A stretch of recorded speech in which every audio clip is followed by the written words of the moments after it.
Bienvenidos al programa Tincuy, un espacio de diálogo y reflexión promovido por el Consejo Directivo Descentralizado de la región de Ayacucho del Colegio Profesional de Antropólogos del Perú.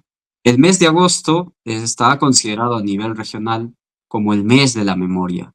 Por tanto, estamos realizando un conjunto de conversaciones, diálogos en torno a cómo se va configurando el campo de la memoria, cómo se experimenta, qué desafíos tenemos como sociedad en torno al pasado reciente y además poder también visibilizar algunas nuevas investigaciones, nuevas aproximaciones para entender la complejidad del conflicto armado interno y el recuerdo.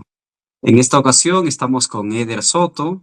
Él es antropólogo, artista visual, documentalista, activista de derechos humanos. Actualmente es candidato en PhD por la Universidad de Hamburgo, en Alemania.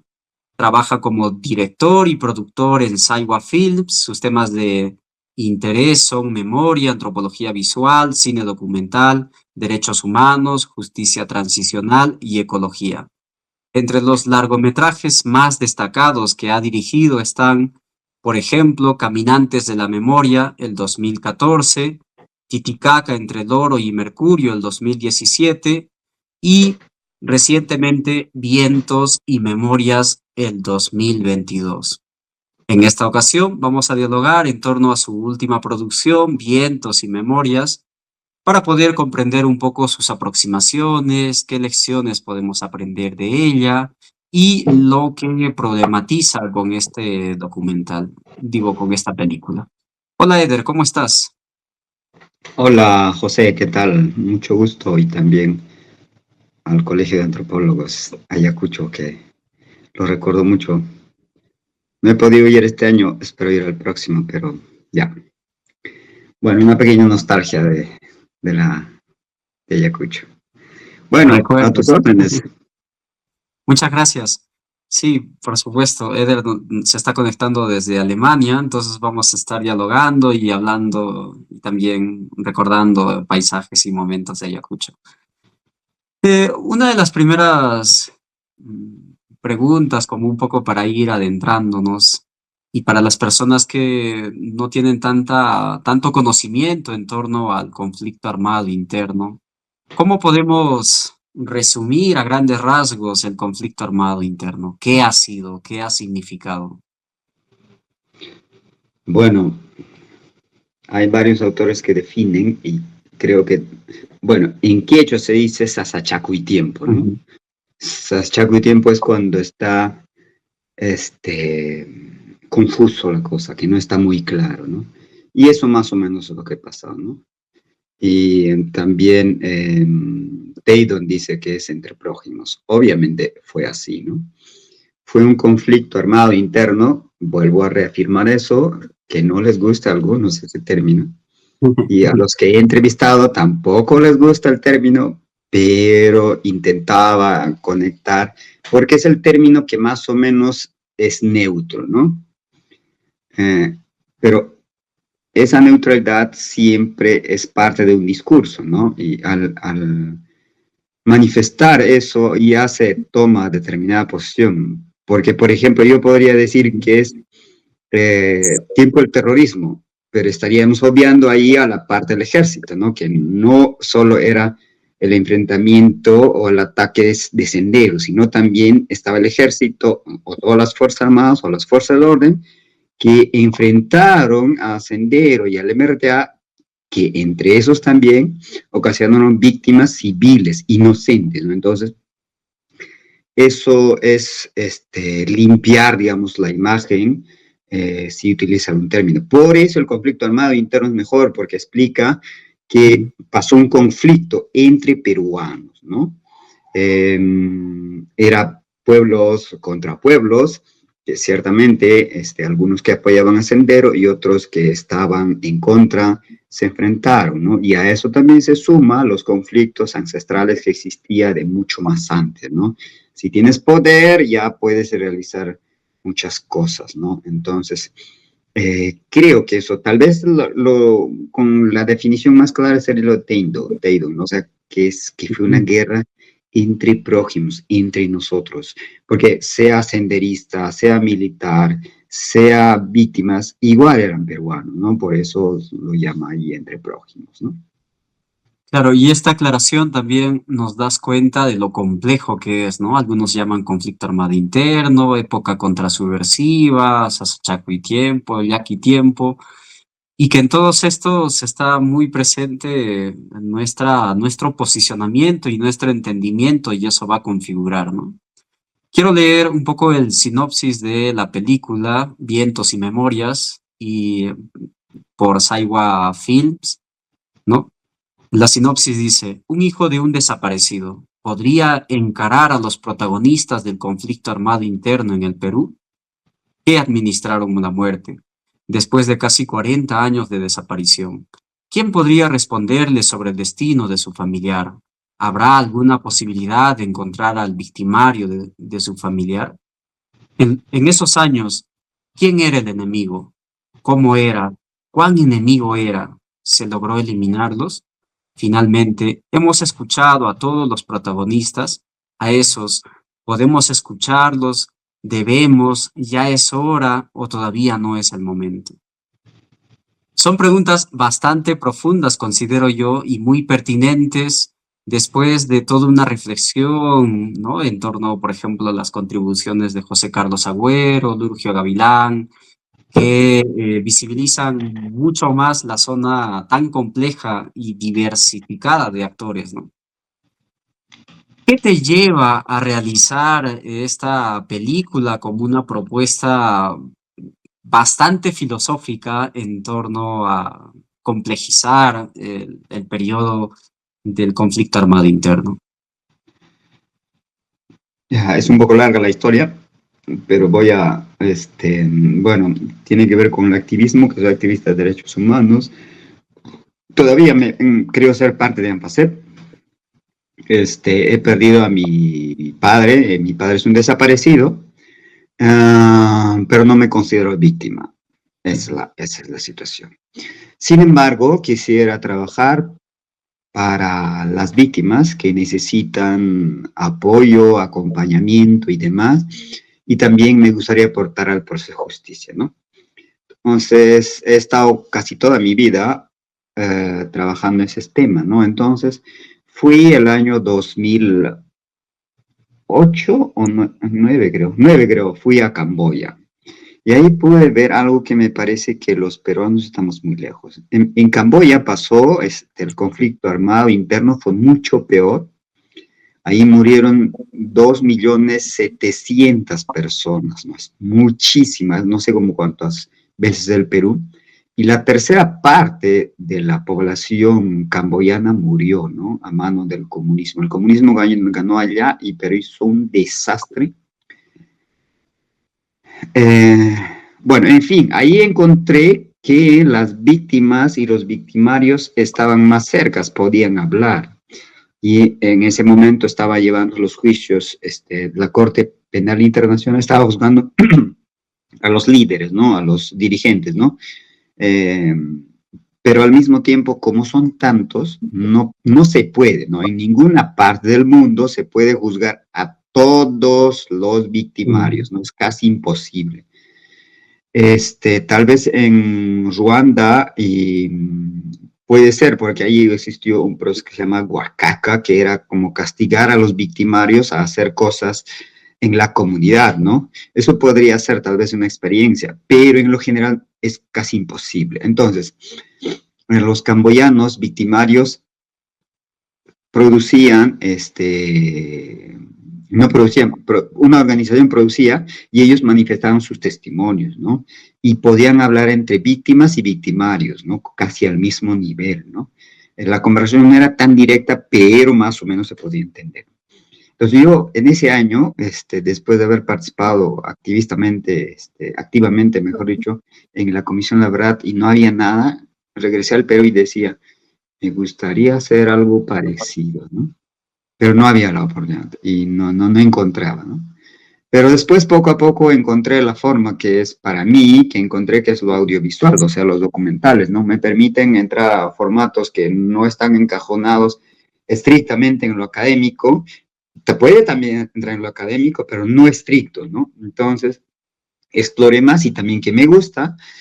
Así es que entré a desarrollar el tema de memoria con lo audiovisual, ¿no? Entonces, por eso produje Caminantes de la Memoria, que era más o menos lo que quería hacer ahora, recién. Entonces, yo creo que recién he iniciado, después de 3 películas, he iniciado lo que quería hacer al inicio, ¿no?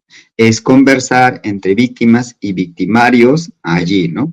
En este caso, yo como hijo de un desaparecido, entrevisto a los victimarios. En este caso son integrantes de Sendero, integrantes del MRTA, integrantes de la Marina, el Ejército, la Policía y Comité de Autodefensa, ¿no? Casi todos los actores están ahí, ¿no? Y mi rol ahí es, bueno, es una figura simbólica. Algunos sabían que yo era víctima, algunos no, ¿no? Pero bueno, era la opción. Yo les decía, ¿no? ¿Qué cosa quieren saber de mí, no? Y esto es parte de un doctorado, ¿no? Entonces, estoy terminando el doctorado que es análisis del discurso de los actores de la violencia política desde la perspectiva de la antropología visual. Entonces, con documental y texto son 2 cosas, ¿no? Entonces, en primer lugar iba a ser como mitad, mitad, texto aparte y película aparte, juntos, ¿no? Pero en este caso ya no, cada uno está independiente, ¿no? Pero claro, es más o menos, están muy cercanos, porque muchas de las cosas que escribo en la tesis lo tomo, digamos, del documental, ¿no? Pero igual son independientes. Podría decirse que el documental es el resumen no académico de mi tesis, ¿no? Y podría decirse también que el documental es la parte complementaria de la tesis, ¿no? Entonces, ahí es que he logrado entrevistar a estas personas y me parecen muy interesantes las reacciones que tienen cuando no saben con quién están hablando y después cuando saben quién soy. Yo me presentaba como ayacuchano, estudiante en San Cristóbal, y bueno, y eran policías militares y demás, y bueno, tiene que ver también con la personalidad que tengo, que al parecer puedo ser de mucha confianza sin ningún problema, y así sí que confiaron. Los que estaban más interesados eran, tú vienes de Alemania, era la pregunta reiterativa. ¿Cómo es Alemania?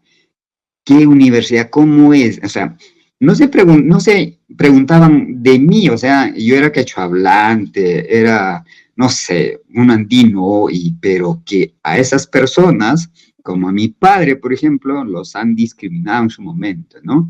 Hay una parte, por ejemplo, un marino dice, ¿no? Yo podía identificar quién estaba quién estaba con Sendero, quién no. ¿Y él cómo lo define? Por su observación, no documentado, sino por su observación. Entonces, ¿cómo es la observación? La observación es que la persona que más o menos está criticando o se puede notar que algo está en contra, ese no está con Sendero. Pero la persona que no pregunta nada, que está como en silencio, que pueden ser muchas personas también, ese podría ser senderista. Entonces, esa forma de juicio son los juicios que se encontraron y que fueron al final la fundamental para eliminar a muchas personas, ¿no? Sean inocentes y culpables, porque los culpables obviamente también podían fingir y decir que no les gusta Sendero, bla, bla, bla, solamente como para entrar en el rollo de ser invisible desde su rol, ¿no? Pero para esta persona, este militar, no era senderista, ¿no? Entonces, bueno, es una cosa que no estoy seguro si es algo nuevo, pero creo que nos llega a pensar que todavía no hemos avanzado. Mira, cuando hice la película, Caminantes de la Memoria, pensé que me iban a juzgar, atacar y demás, pero no lo hacen. Y con este tampoco. Este salió en el Festival de Cine de Lima y estaba conocido, ¿no? Y hasta ahora todavía se puede ver y se puede identificar, pero no me dicen nada. Pero obvio, tiene que ser tal vez porque yo tengo, que mis familiares son víctimas de Sendero y también de las Fuerzas Armadas. Posiblemente por ello, porque hay otros documentalistas, eh, bueno, que hicieron documentales desde Sendero, nada más, y los encajonaron como senderistas, ¿no? Su película no es de senderista, ¿no? Pero faltaba decir, por ejemplo, ahí, que estos comentarios que se muestran en la película no son opinión del director, solamente por cosas como eso los han señalado como senderistas. Y es peor todavía ahora, creo, hace poco, hay varias cosas horribles que está pasando en el Congreso y que están quitando presupuesto al cine regional y no importa, digamos, qué se diga, sino siempre en cuando se ataque a los militares, ya eres senderista, ¿no? Seas o no seas, ¿no? Claro, y también considero que esta forma de críticas o de contramemoria respecto a la producción audiovisual que realizaste se debe también a que no encajas en el típico o la típica víctima, ¿no? Que es solo de un lado o del otro lado y que intenta polarizar. Una de las cosas que también podemos decir que amplía es la noción de cómo personas que han estado en los comités de autodefensa, como militantes de Sendero, dentro de las Fuerzas Armadas o como tropa en el ejército, se catalogan como víctimas. Y creo que en esta búsqueda también coincide un poco en la noción que tú dices de que yo no me considero víctima, pero existen otros armados, otros grupos armados, otras experiencias que normalmente se les ha visto como perpetradores y ahora asumen, se identifican como víctimas. ¿Cómo podemos comprender estas formas identitarias, estas formas de reconocimiento de su humanidad a partir de este discurso, de este posicionamiento que tienen? Lo que he encontrado es que, como ha señalado y como he dicho también, no me considero víctima, ¿no? Sin embargo, en la película, varios de ellos se señalan como víctimas. O sea, es paradójico, ¿no? La víctima no se siente víctima y los victimarios se sienten víctimas, ¿no? Curioso, ¿no? Pero también por otra parte, es también curioso lo que encontré es que la par, digamos, que se alzaron en armas, no se considera víctima. Curioso, ¿no? Pero fueron víctimas en alguna manera cuando fueron torturados y demás, ¿no? Pero no se consideran víctimas, ¿no? Pero es que ellos esperaban la respuesta del ejército, ¿no? O sea, esperaban que lo que tenga que hacer iba a ser una respuesta contundente y fuerte. Sí, y cuando les pasó no fue sorpresa, ¿no? Bueno, lo que pasa es que en el conflicto armado, cuando se desarrollaba,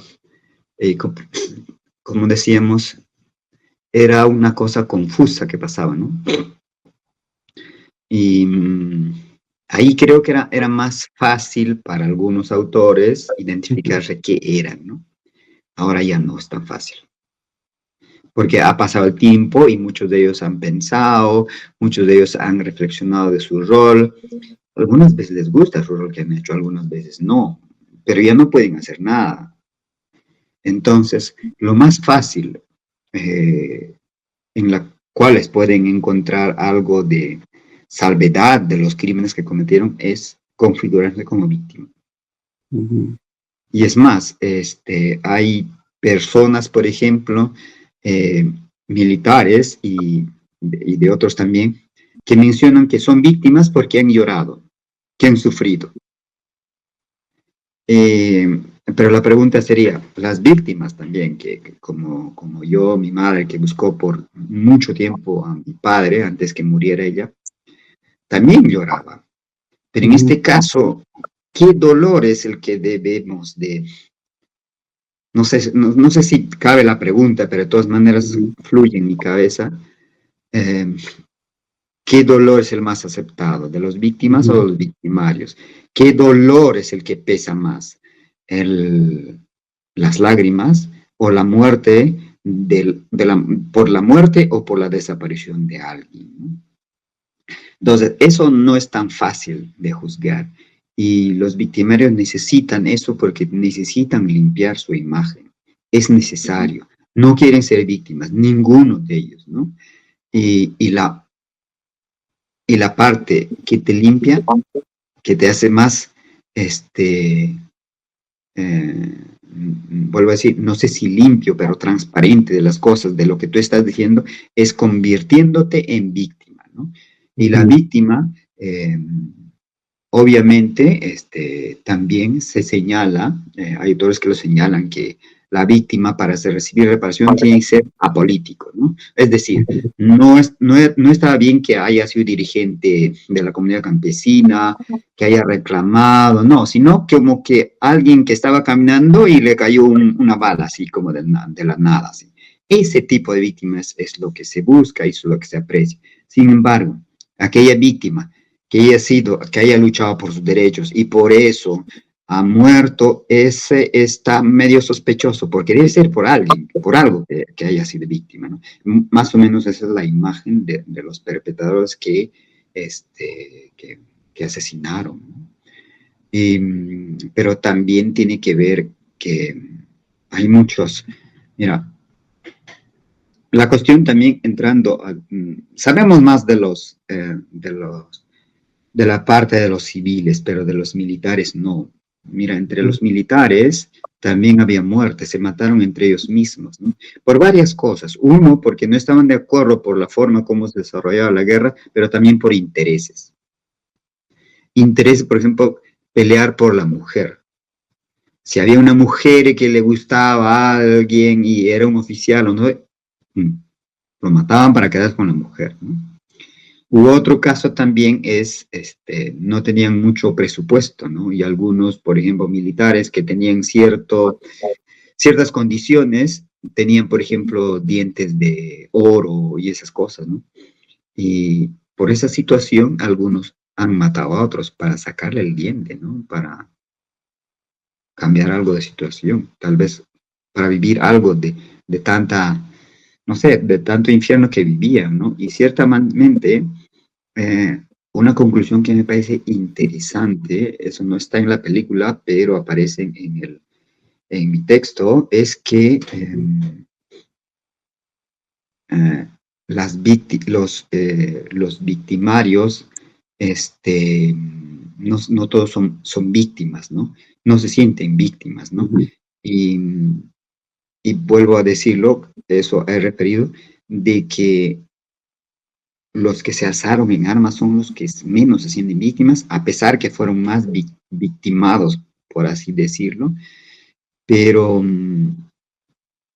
también habríamos que ver, no podía entrar mucho a preguntarles tanto porque algunos querían hablar hasta cierto y algunos huían un poco así, entonces, ¿qué significa para ellos? ¿No? Entonces, para quien, por ejemplo, que siga este proceso, esta película, perdón, el tema, sería, ¿por qué no se siente víctima? ¿No? O sea, ¿cuál es el nivel de víctima si es que existe para los alzados en armas, por ejemplo? ¿No?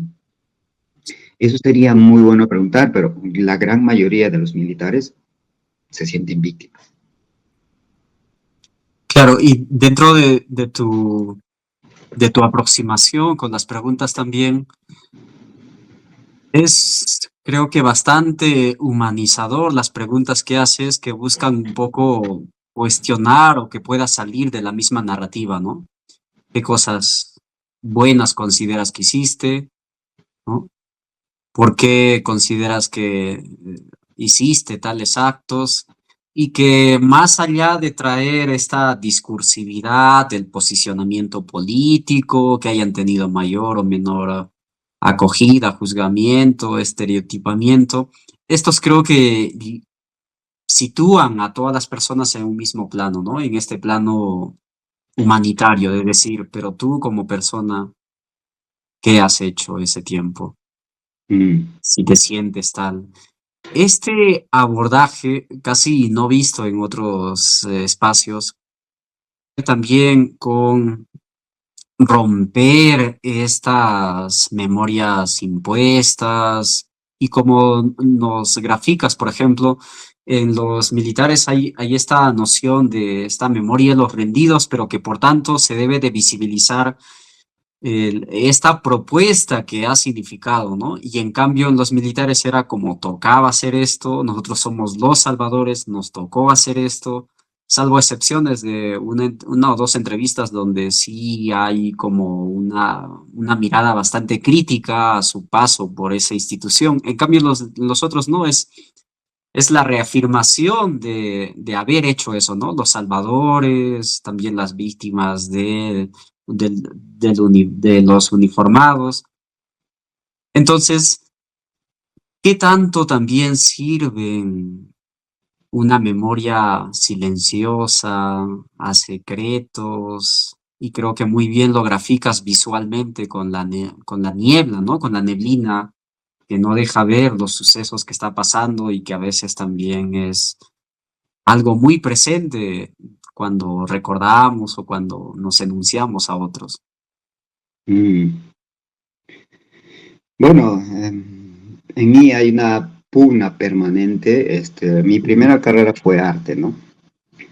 Y bueno, he expuesto algunas exposiciones individuales. Cuando uno expone, una exposición individual es como, para un artista es como, más o menos como acercarse a tener éxito, ¿no? Es porque ahí se llama, ¿cuántas exposiciones individuales has hecho? ¿No? Así es la ujú. pregunta, ¿no? Yo hice dos veces, ¿no? Pero yo pensé que con esas dos ya iba a llegar no sé, a la cima, ¿no? Pero no llegué, ¿no? Entonces, pero tiene que ver por el tema que trabajo, ¿no? El tema, Ujú. no sé, memoria, trabajar memoria en el arte puede ser un poco violento tal vez para algunos. Entonces, no pegó, ¿no? Entonces después me puse a estudiar antropología por los libros, análisis y demás cosas, ¿no? Entonces, en mí, en todas las cosas que hago, o en varias cosas que hago, siempre está presente estas dos. Se puede sentir la pugna de eso, ¿no? El arte y lo académico, ¿no? Entonces, eso siempre está pesando, ¿no? ¿Cuál pesa más? No lo sé. Y me parece que con el documental es algo que he encontrado como 50-50, ¿no? Ambos se encuentran ahí. Hay una pelea que siempre está, pero que me parece que están ahí y se llevan bien, al parecer. Por eso es que algunas cosas que aparecen ahí tienen juicios artísticos, este, Ujú. por eso tal vez resalta de otras películas. Pero también está ahí un poco de todo, ¿no? De mi activismo, del quechua, que soy quechua también, entonces está un poco de todo, ¿no? Y lo que yo quería, lo quería hacer todo en quechua, ¿no? Ujú. Pero lamentablemente no hay tantos consumidores y pensaba, ¿no? O sea, bueno, inicio hablando en quechua y luego termino hablando en quechua también, ¿no? Pero el intermedio no está el quechua, ¿no? ¿Por qué? Porque a veces algunas palabras y algunas cosas que es más fácil transmitirlo, decir directamente a la persona en un idioma que pueden comprender, ¿no? Y, pero bueno, ahora me señalo que tal vez hubiera hecho completamente en quechua, tal vez hubiera estado diferente, ¿no? No lo sé, eso tal vez está ahí, ¿no? Pero como señalas también, lo que juega ahí con la película es la neblina y el viento. Ujú. él tiene el título Vientos y Memorias, ¿no? El viento quiere decir es que puede ser yo, ¿no? Que no encuentro, no, o sea, estoy en este país y no soy alemán. Y aún si pudiera tener el documento alemán, no sería alemán, pero tampoco peruano, Ujú. porque me cuesta un poco aceptar al Perú como está, ¿no? No lo acepto, no me parece digerible como está, ¿no? No me gustan algunas percepciones que tiene. Mira, te cuento algo que seguramente puede ser un poco controversial para algunos, como también lo fue. Estábamos en una conversa, en una cena, con alemanes y peruanos y peruanistas. Entonces empezamos a discutir un poco como pasados de vino ya, creo, pero alturado, ¿no? Una conversación académica ahí, ¿no? Y entonces yo dije lo que estoy diciendo ahora, ¿no? Que no me gusta mucho el Perú, que hay cosas que se podría cambiar, que las personas están muy enfocadas en cosas que no deberían de ser enfocados, pensar en otras cosas como el fútbol, por ejemplo. Muchas veces se enfoca en eso y se olvida de otros problemas, ¿no? Y en eso dije yo, por ejemplo, a mí no me gusta la camiseta de la selección peruana, ¿no? Está feo, dije, ¿no? Entonces ahí estaba una peruana y, dijo, y me vio, no sé, me vio con un ojo así como, sí, soy peruano, obviamente, ¿no? Tengo la cara peruana, tengo la voz y tengo la cultura peruana, pero hay cosas que no me gustan, ¿no? Pero como me gustan, pero también tengo derecho a decir las cosas que no me gustan, ¿no? Pero ella no lo aceptó y estaba muy, pero muy irritada por lo que había dicho, ¿no? Porque para ella era, no sé, era lo máximo la vestimenta del Perú. Claro que si comparamos con otros, por ejemplo, otras vestimentas de las selecciones tienen mejor diseño y demás. Y creo que si queremos cambiar, por ejemplo, se podría cambiar esas cosas, ¿no? No la banda, aquí podría usarse otras formas, tal vez un poco acá, no sé, buscar con el diseño. Algo, me estoy acercando a lo artístico al mismo tiempo, ¿no? Se Ujú. puede buscar también la figura del jugador y poner la vestimenta no de cruzado, sino un poco tal vez con una raya al centro que resalte un poco el pecho y eso es emocionalmente con quien se va a enfrentarse, es mejor, es como los guerreros, ¿no? O sea, se pintaban la cara para asustar al enemigo, se colgaban los huesos o las calaveras de sus enemigos, no porque eran poderosos, sino hacían una representación de que podían más, para asustarlos más. Pero eso que está en mi cabeza, otras personas no lo captan, ¿no? Y otra cosa es cuando estaba presentada mi película en una ciudad alemana y Ujú. vi una señora rubia y se presentó como peruana. Sí, posiblemente sea peruana, pero parecía muy blanca, ¿no? Y yo había hablado sobre mi película, yo he dicho, mira, en el Perú hay racismo, mucho racismo, y que no se acepta a personas como yo, por ejemplo, del color y demás, ¿no? Y, ¿cómo se llama? Y ella, después que hablé, se levantó y dijo, no digas eso. En el Perú no existe racismo. En el Perú, empezó a hablar después en alemán, ¿no? No, en el Perú tenemos universidades avanzadas, bla, bla, bla, la. O sea, es decir, para ella, la imagen del Perú es distinta. O sea, hay mucha percepción de cómo es el Perú, cómo debería de ser, ¿no? Por eso posiblemente, por ejemplo, creo que Keiko Fujimori ganó las elecciones Ujú. en Alemania, ¿no? Porque hay personas como ella, por ejemplo, que no ven con personas como yo que son peruanos, ¿no? Sino las personas que son blancas, ¿no? O blancas como Keiko, que posiblemente los podría gobernar, ¿no? Claro, porque eso está asociado también a quiénes pueden y en qué condiciones pueden ir a Alemania, ¿no? Las cuestiones de movilidad, de migración. pero también creo que cuando uno está afuera, tiene añoranza a su tierra, recuerda la comida, el tal, tal. Entonces, Ujú. creo que también lo que está en juego es esta cuestión de representar, eximir como buenos embajadores una representación ideal del Perú y no criticarla, ¿no?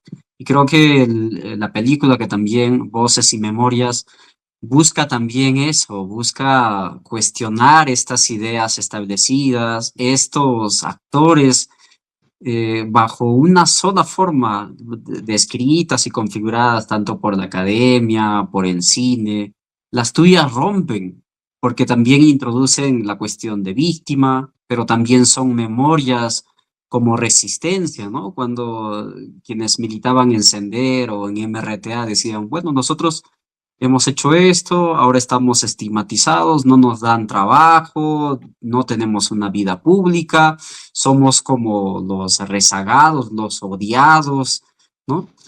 Pero yo todo lo que he aprendido en este proceso a mí me sirve y de eso vivo, es mi experiencia y eso va a ser mi resistencia. Entonces, otra de las cosas que también a mí me parece que hay casi como una cuestión bastante profunda dentro de la película es los pendientes que se tiene con el pasado, ¿no? Tú mencionas mucho en varios de los pasajes el que dentro de tu vida siempre ha existido un fantasma desaparecido. Es como pelearse con el ausente, ¿no? Y si pensamos en la memoria de manera genérica, varios tenemos así como enemigos internos, bien marcados por las ausencias. Y estos pendientes, ¿cómo como sociedad, hablando ya como sociedad yacuchana, peruana, cómo debemos dar la cara a este pasado, a estas personas, como en el caso tuyo que vas reconstruyendo lo que pudo haber pasado para poder no solo encontrar a tu padre desaparecido, sino también encontrarte a ti que en esa búsqueda o en esa negación de buscar también estabas desaparecido, lo mencionas, ¿no? Entonces, esta figura entre si uno es desaparecido, pero también eso implica desaparecerse a uno mismo, desaparecer algo de su historia en uno eso, y vinculándolo a las dinámicas de la sociedad, ¿no? ¿Qué desafíos nos pone eso? Bueno, lo que yo estoy haciendo es autoetnografía, que Ujú. es el término académico, ¿no? Y trato de reflexionar de mí mismo, evaluarme a mí mismo,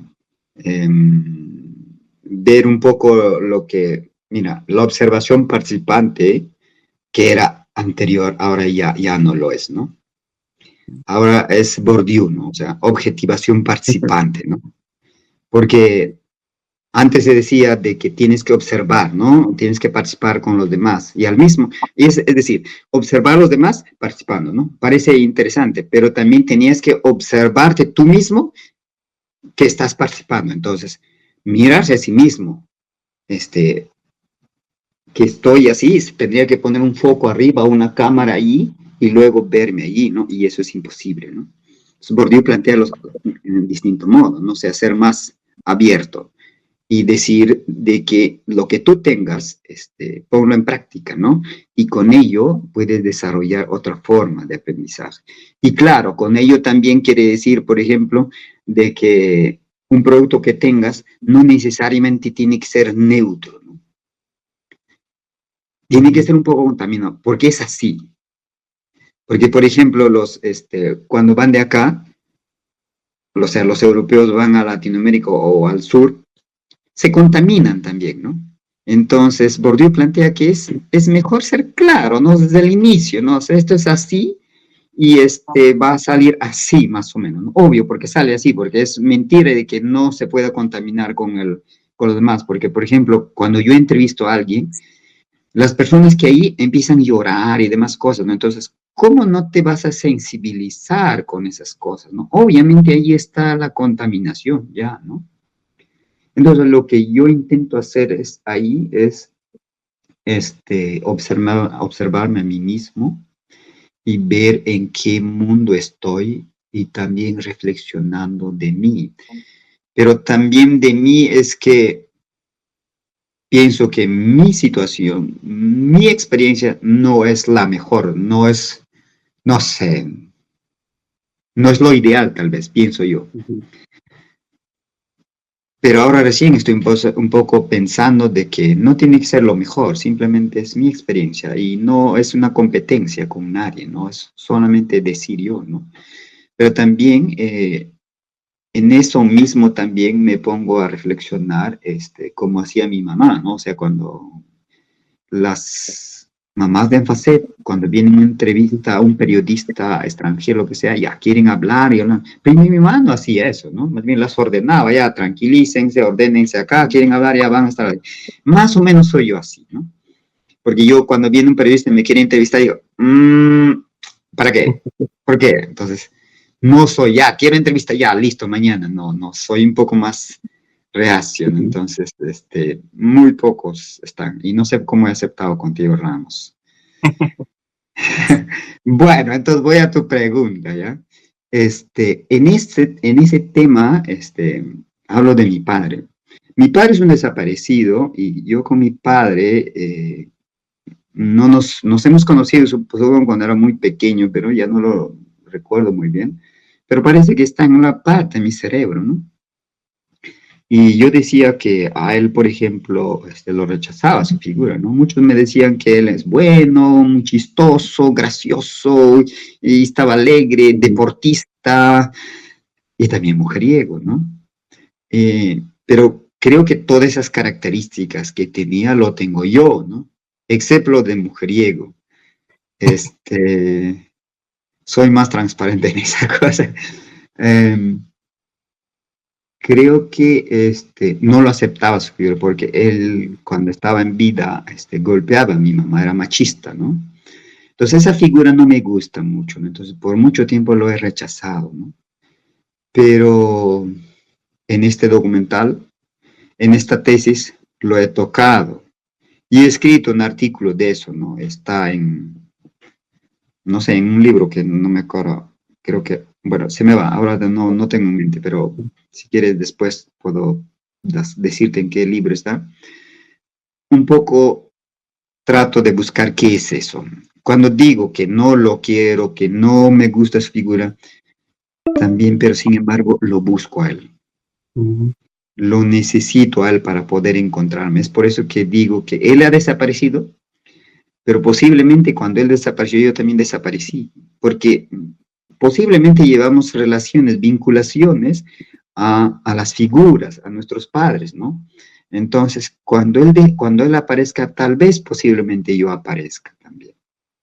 Eso puede ser posible. Es por eso que para mí él era un fantasma y en la conclusión digo que lo dedico toda la película Ujú. a los desaparecidos, pero también dedico al fantasma, que tal vez es fantasma, un día me llamó hijo, ¿no? Pero bueno, son cosas para reflexionar un poco que decía que no me intereso, pero me intereso para tal vez encontrarme a mí mismo. Y yo estoy en esa etapa, tratando de encontrarme, buscándome dónde estoy y dónde voy a estar después, ¿no? Y cómo voy a estar. No es tan fácil, no sé, en cualquier parte. Y no sé, creo que todos los que venimos aquí a otras partes también, hay una transformación. Los que, por ejemplo, los que no estaban tan andinos, llegan acá o eran pitucos o no sé qué, llegan acá y se vuelven muy peruanos, empiezan a ponerse la camiseta de la selección peruana, utilizan bolsos, no sé, bolsos andinos, no saben ni quechua, pero dicen que ya saben o saben un poquito y empiezan a trabajar con ese tema, ya se folclorizan, ¿no? Y a mí me da un poco vergüenza eso, vergüenza ajena. Yo sí todo sé todo eso, pero no quiero ponerme porque creo que no me siento tan indígena como para hacerlo, ¿no? Estoy como, yo mismo me estoy exigiendo y señalando de que tal vez es otra forma de trabajar y no transformándose en la persona que no he sido allá en Perú, ¿no? Eso creo que es parte de encontrarse. Y bueno, a encontrarse para algunos les toca mucho tiempo y no sé, yo estoy en esa etapa reencontrándome, espero estar encontrándome. Claro, y son procesos largos, ¿no? Y hablar sobre el ámbito del desaparecido es realmente complejo, ¿no?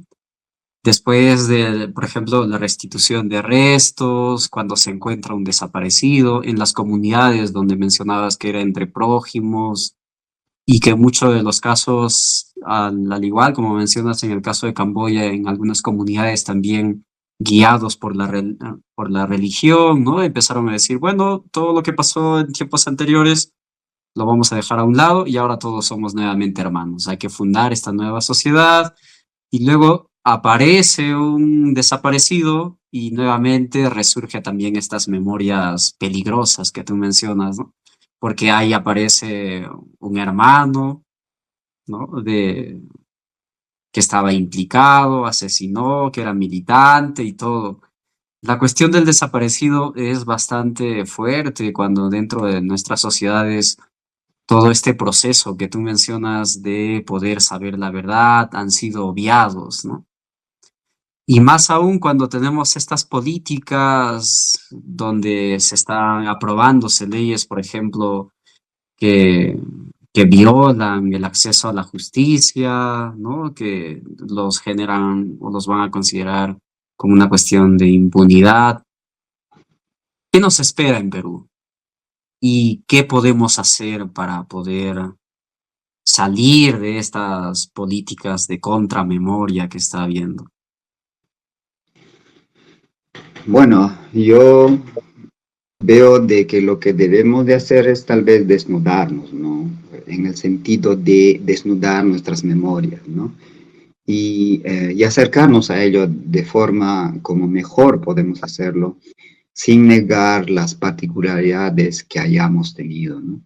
Yo creo que todos somos responsables de las cosas que ha pasado en el Perú, sea los que han estado como actores y también las víctimas, pero también las personas que no han estado participando, ¿no? Todos hemos tenido un rol particular en esto, ¿no?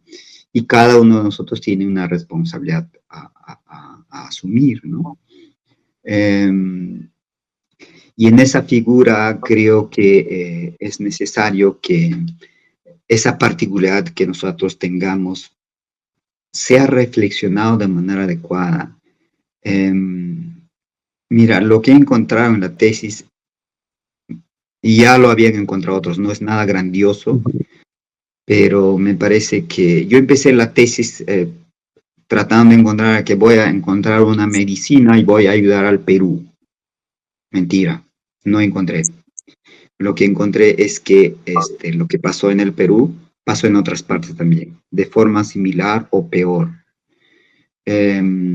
Todo humano, sea de la formación que tenga, si tiene poder, está en ventaja por la cual puede someter a otros.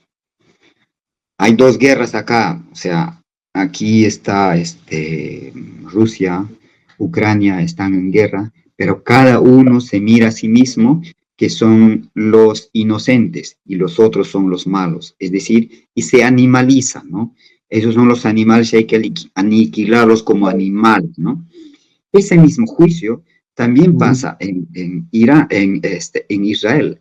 Israel empezó a atacar a Gaza, cuando luego de que Hamas atacara a su territorio y empezó a matar a civiles indiscriminadamente diciendo que el primer ministro, el ministro de guerra lo dijo, que hemos atacado hemos destruido su sistema de energía, no sé qué. Son animales y actuamos como tal, así. Esa forma de llamarlos animales también lo llamaban en Perú, de la misma manera. ¿Por qué? Porque había poder. Cuando se tiene poder, un individuo cualquiera puede hacer lo que se le plazca con otro, ¿no? Entonces, creo que cuando nosotros podamos reflexionar de eso y que asumir que nosotros, cualquier ciudadano, podemos asumir un rol determinado de perpetrador, víctima o victimario, creo que eso nos debe llamar la atención, sea del color que tengamos. No hay ningún humano que haya sido totalmente inocente, ninguna sociedad en el planeta Tierra que sea totalmente inocente. Todos los países han cometido actos criminales contra sus semejantes. Y en el Perú también se sigue haciendo. Hay mucha discriminación y mucho señalamiento. Con el terruqueo, por ejemplo, se hace muchísimo daño y no se está escuchando al otro sus derechos, simplemente se les cataloga, se les señala como pro-terrorista o terruco o lo que sea, y cuando se tiene poder se empieza a atacar, ¿no? Y como pasó ahora, 51 personas están muertos y el Estado peruano no hace nada, los está negando, ¿no? ¿Por qué? Porque tiene poder. Ahora el Congreso tiene poder, y, pero no es perpetuo el poder, también cae, ¿no? Y posiblemente cuando caen van a tener que pagar, pero no lo van a pagar todos, eso sí es cosa, ¿no? Y creo que nosotros creo que debemos reflexionar de eso y asumir humildemente en el rol en los cuales nos encontramos y poder hacer algo en favor de las personas. Y que espero que con este trabajo que he hecho haya aportado en algo. Y creo que no soy el único que debería de hacer eso, sino también los otros. Este fue mi pequeño aporte y creo que esperaría yo que otros también pudieran hacer lo que tengan que hacer, porque, bueno, lamentablemente, digo lamentablemente, algunos tal vez hubieran querido nacer en, no sé, en Rusia, en Alemania, en donde sea, pero no han nacido en el Perú. Por tanto, tenemos la misión de hacer algo por el Perú, ¿no? Y eso es lo que estoy intentando hacer, intentar hacer algo, ¿no? Algo positivo, desde la reflexión, no asumir políticamente algo y que voy a luchar contra los rojos porque son malos, no, sino pensar si ese rojo que yo estoy llamando rojo es de verdaderamente lo que debe llamarse rojo, ¿no? Entonces, analizar un poco de eso, porque los discursos no necesariamente van y están relacionados con la verdad. Muchas veces está vinculado al poder, y el poder nefasto que es temporal, pero que mucho daño ha hecho y todavía sigue haciendo mucho daño. Bueno, con eso termino y espero haber aportado algo, ¿no? Sí, muchas gracias, Eder. Ya para culminar, ¿dónde las personas que están interesadas en ver la película, dónde pueden accederlo? ¿Cómo? Y ya, mira, todavía estamos presentando las películas en los cines. Aquí, presentamos en algunos festivales, y cuando vaya al Perú al próximo año vamos a pasar una gira y luego de ahí lo vamos a liberar, vamos a poner a YouTube y va a estar libre, ¿no? Cualquier persona, como es así, como todas las películas que paso, luego de pasar por un tiempo se queda libre y los que quieran lo vean cuantas veces quieran, ¿no? Eso va a ser la cosa. Pero por ahora todavía no es posible. Claro, entonces vamos a compartir el tráiler de Vientos y Memorias, ¿no? Para que también las personas puedan estar expectantes y cuando nos visites en Perú podamos verlo. Muchas gracias. Hoy estuvimos conversando con Eder Soto sobre su última película, Voces y Memorias. Un video, Vientos y Memorias. Una contribución muy importante que no solo problematiza sobre el conflicto armado interno, las memorias que existen, sino también que nos invitan a pensar a cada uno, a ver nuestra historia personal y a asumir aquellas construcciones en torno a víctima, aquellas personas que no tenemos unos roces o las cuestiones en cómo los imaginamos a esas personas. Creo que es una reflexión humanitaria, ¿no? De comprender al otro, la otra, y a partir de eso también encaminar nuestros pendientes con el pasado. Muchas gracias, Eder, por la entrevista. Tupananchiskama, Wauhillay, Hamlia, Alimlia. Gracias a todos y todos también hamkunallapaq kuyakuyta chayachimuni. Huk punchawkama.